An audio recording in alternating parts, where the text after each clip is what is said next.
Start with Conner Mantz, who took home the men's individual cross country national championship. I talked to him yesterday after winning on the Deseret First Credit Union hotline.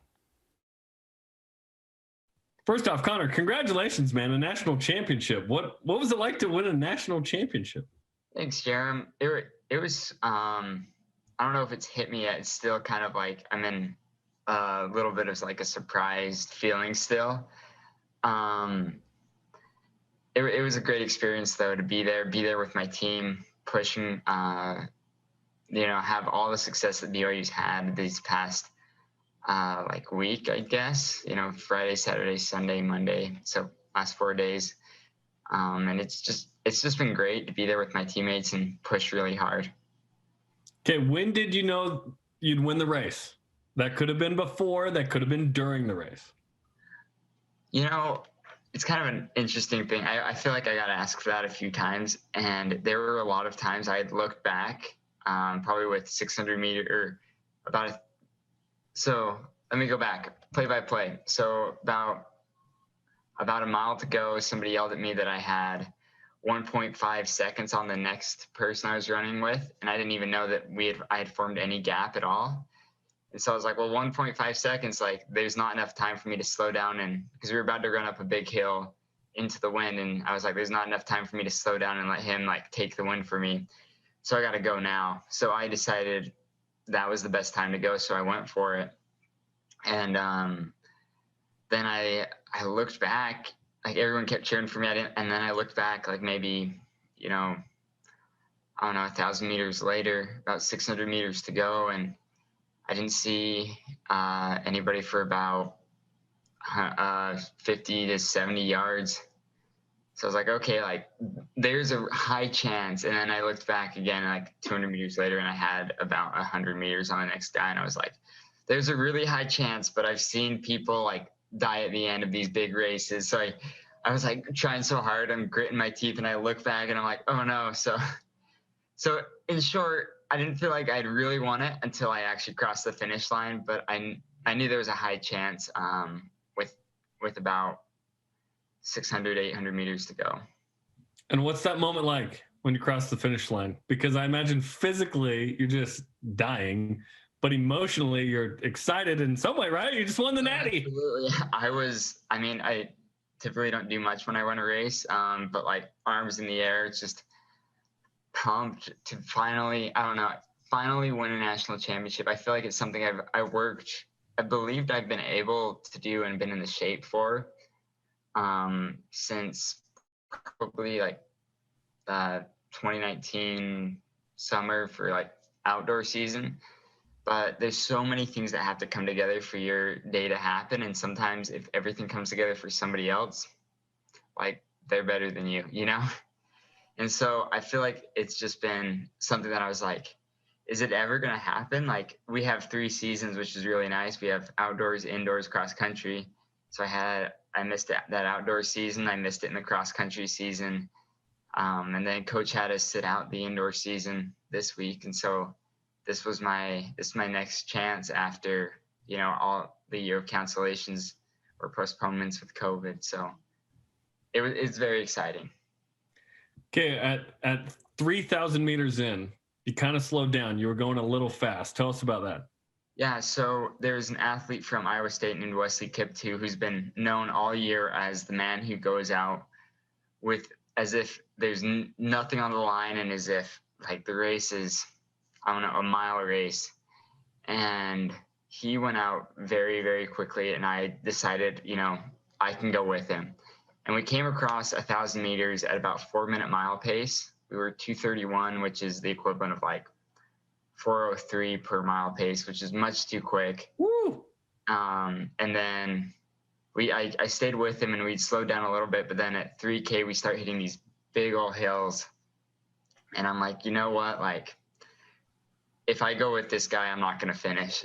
I'm going to hold back. And we just hit a massive hill, and I was just like, I'm going to hold back, and maybe like he's won it. Like I gotta do everything I can to fight for, a top 3 finish, to maybe finish 3rd for my team. And so that's what I did. Eventually, about there was another guy who ended up catching up to me from Florida State who was just like, hey, man, let's work together. We can catch these guys. And so we ended up catching them. And it took a while, but then we ended up having another race with all of us together.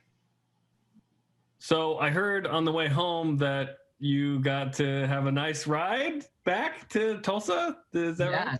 So me and Coach were I joked with him earlier because he was able to get a rental for the indoor national championships and this meet, as he had to go to both, of a convertible Camaro.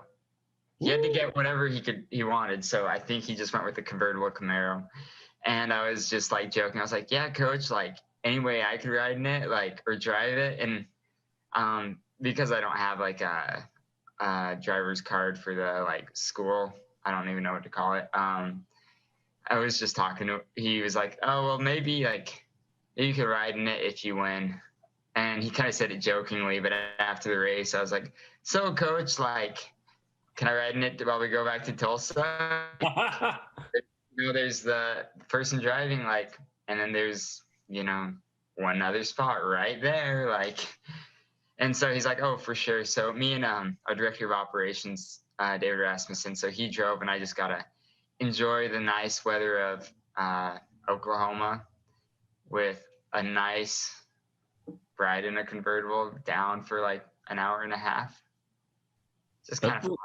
That's legit, dude. That's legit, and you deserve it with the national championship.